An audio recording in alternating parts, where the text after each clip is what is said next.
Good morning, ladies and gentlemen. Here are the top stories of the day as covered on Mega News. A former Air Force colonel accused of spying for China has been remanded in custody after giving hours-long testimony before a military prosecutor. According to reports, he testified for about 8 hours and expressed remorse for his actions. Authorities are now focusing on his contacts and on how he handled sensitive military information. The suspect has confessed to espionage. He said the first approach came through a professional social media platform after unknown individuals saw his resume.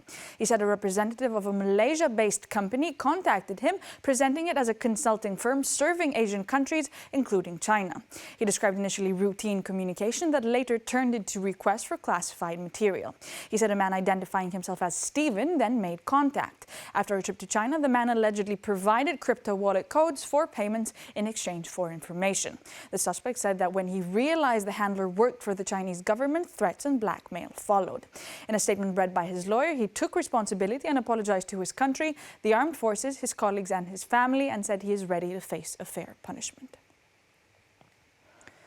An autopsy has found that an intestinal blockage caused the death of the 35-year-old woman who collapsed at home 2 weeks after giving birth.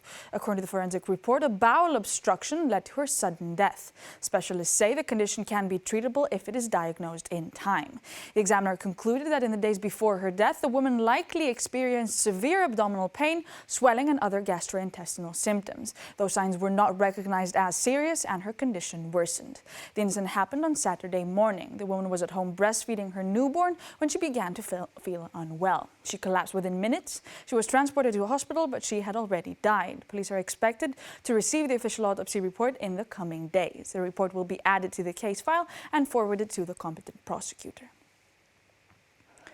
2 suspects have been remanded in custody in connection with the major cigarette smuggling operation that was dismantled earlier this week. Authorities say the investigation involved 26 people charged in the case that hit a break after months of work. An investigating judge and a prosecutor ordered pre-trial detention for the 2 suspects. 9 other defendants were released under restrictions, including travel bans. Some must report regularly to a police station, and 1 was required to post bail.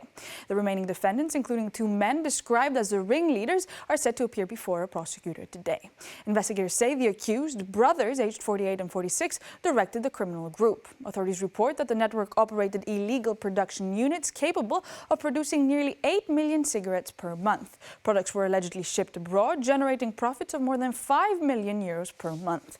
Suspects face charges including directing and joining a criminal organization, smuggling, forgery, and aggravated illegal weapons possession, among other offenses. Prime Minister Kyriakos Mitsotakis meets Turkish President Recep Tayyip Erdogan today in Ankara, with both sides signaling dialogue but maintaining clear positions on key disputes.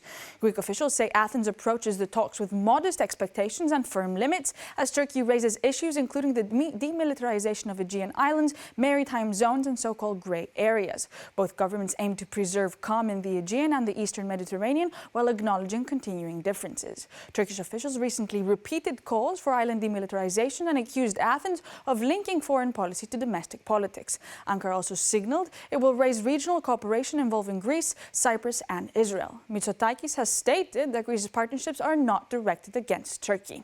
The Greek Prime Minister is expected to address NAVTEX and NOTAM notices, the lifting of Turkey's casus belli threat, rejection of the grey zones theory, and the Greece-Cyprus electricity interconnection.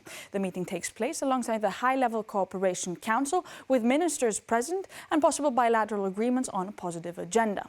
Meanwhile, hours before the talks, Erdogan replaced Turkey's interior and justice ministers. No reasons were announced. German authorities have requested a DNA sample from the mother of 16-year-old Laura, who has been missing for nearly a month, as part of ongoing efforts to locate her.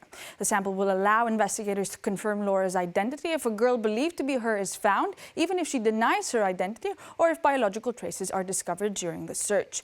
European Judicial Cooperation Agency Eurojust has also been activated, and a European investigation order has been issued. This enables authorities to lift communication privacy, analyze DNA, conduct home searches, and examine electronic devices and email accounts linked to the teenager. Laura's father has traveled from Greece to Germany to assist in the investigation, while her mother remains at the family home. It is not yet known why he chose to go now, about 10 days after information emerged suggesting the girl might be in Frankfurt Frankfurt. Family acquaintances say no new confirmed leads have emerged and the parents continue to maintain a low profile. These were the top stories of the day as covered on Mega News. Thank you for watching.